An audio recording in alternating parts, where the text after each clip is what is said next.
The Kingdom of Bavaria existed from 1806 to 1918.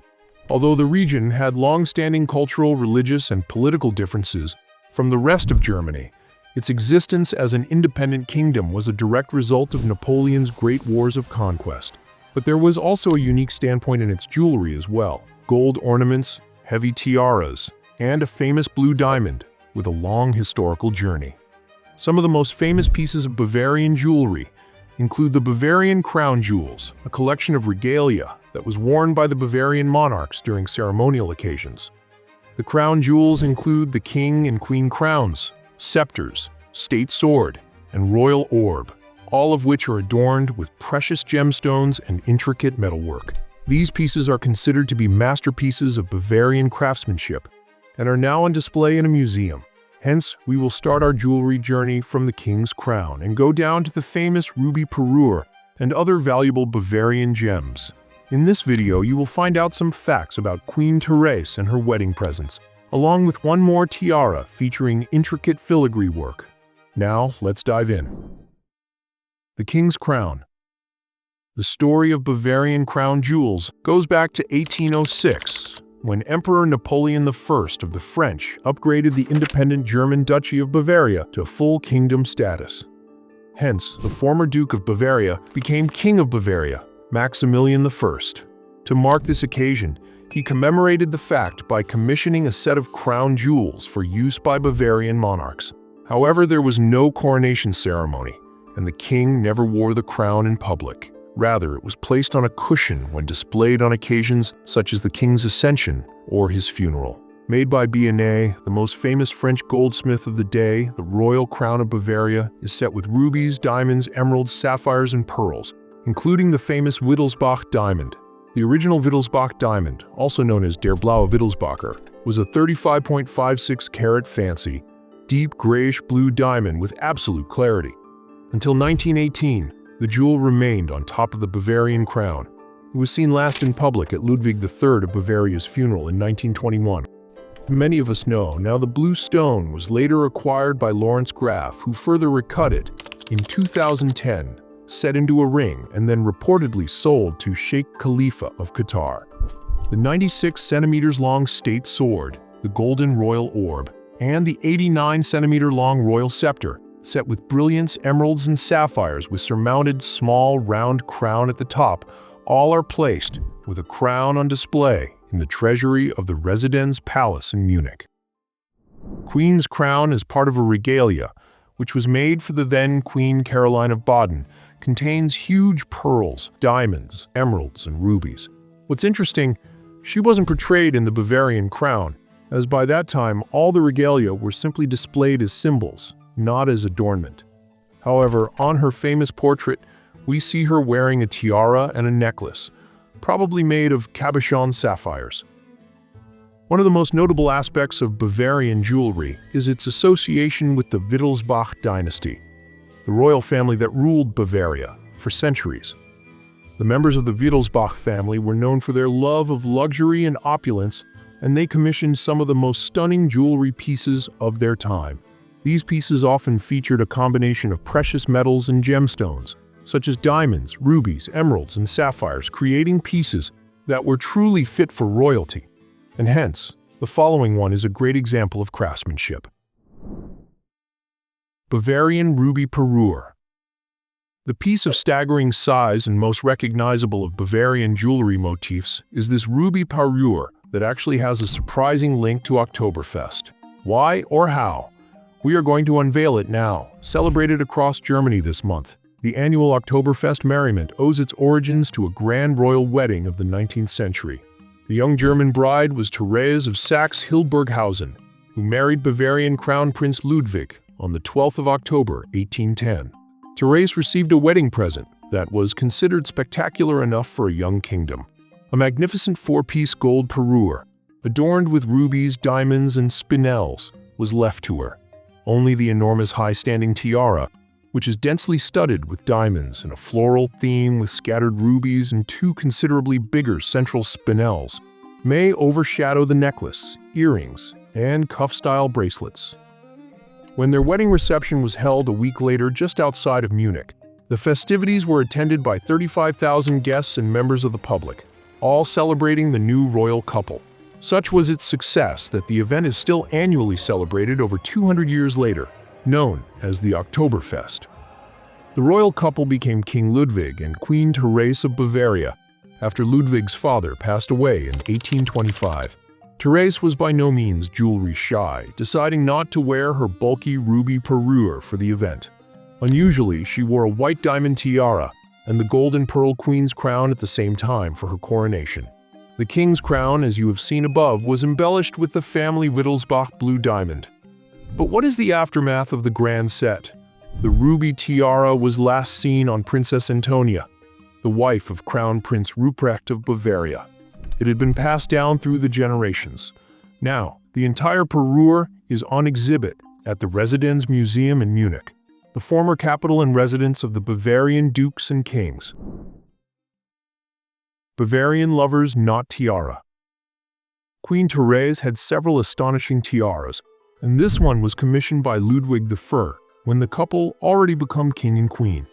It was made around 1825 by Bavarian court jeweler Caspar Rielander, and the name to it is a Bavarian lover's knot tiara.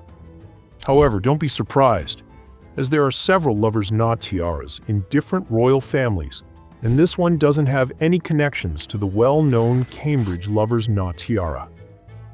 16 pearls and diamond arches, ranging from lover's knot bows to 16 pear-shaped pearls on top, make up the tiara. The tiara is now on exhibit at the treasury of the Residenz Palace in Munich, together with a massive pearl necklace and pearl chandelier earrings. According to existing facts, Queen Therese gave the tiara to her daughter-in-law, Duchess Amalia of Oldenburg, who married Queen Therese's second son, Otto I, and became queen consort from 1836 to 1862. Since the couple didn't have any children, they were exiled to Bavaria in 1862, and the jewels were inherited by the queens of Bavaria. Ears of wheat tiara. Remarkably, one more tiara is now associated with Therese of Bavaria. Designed as a wreath composed of 14 detachable ears of wheat, each set throughout with old cushion-shaped diamonds, the tiara is believed to be a wedding present from King Maximilian I Joseph.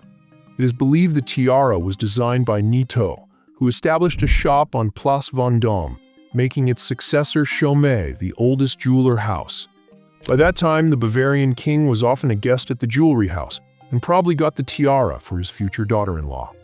Furthermore, Queen Therese also owned a large diamond tiara of foliate design, created by Nitot, which is recorded on her coronation portrait by Joseph Karl Stieler, circa 1826. Unfortunately, the fate of the tiara stays unknown. The Kingdom of Bavaria jewelry and objects in use often incorporated traditional Bavarian motifs and symbols, such as the Bavarian coat of arms and the blue and white diamonds that are emblematic of the region. These symbols serve to showcase the royal heritage of the pieces and to connect them to Bavaria's rich cultural traditions. Additionally, many pieces of Bavarian decorations featured intricate filigree work and detailed engravings, showcasing a high level of craftsmanship. A good example is the sapphire cup. It was made for Duke Albrecht V of Bavaria, covered in white enamel, inlaid with delicate gold leaf and tendril ornament, studded with 36 large sapphires, and decorated in gold and colored enamels. But let's get back to the crowns. Crown of Henry II. Although it is not believed to have been made during Henry II's lifetime, the so-called Crown of Henry II is a medieval crown that was taken from the saint's reliquary at Bamberg Cathedral. Following the German mediatization process, Bamberg joined the Kingdom of Bavaria, and the crown was moved to the Munich Residence's treasury, where it remains to this day. The 6 plates that make up this flower crown are connected by hinges that are fastened with pins. There's a huge fleur-de-lis on each plate. Praying angels perched atop acanthus leaves atop the pins. 2 have antique cameos on them, and all 4 parts and fleur-de-lis are embellished with valuable stones. According to one idea, the crown was created for the reliquary in the 14th century, although it could potentially be a Frederick II crown that Henry VII and Louis IV gave to Bamberg Cathedral. Bavarian stomacher.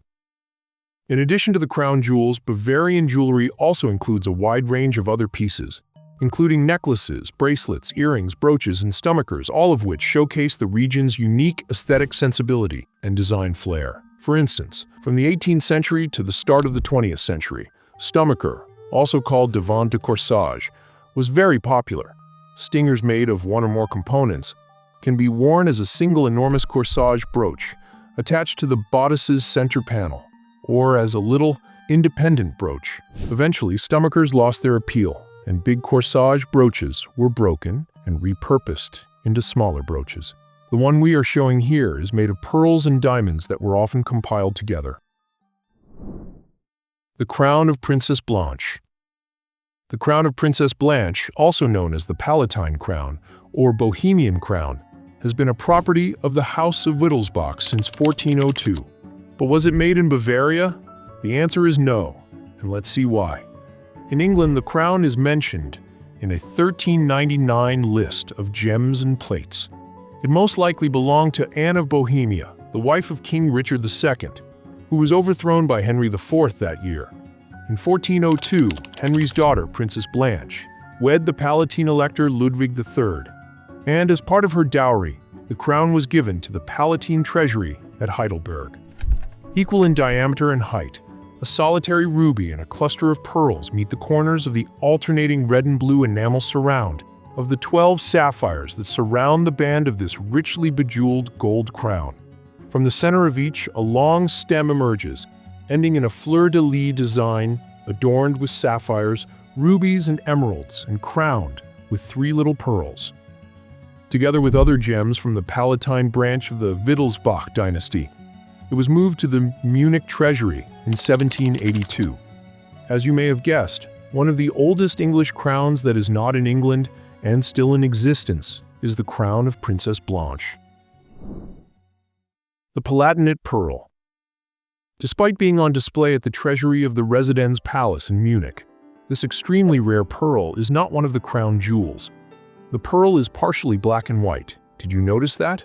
While the exact origins of the pearl are unknown, it first appears among the royal crown jewels of Bavaria.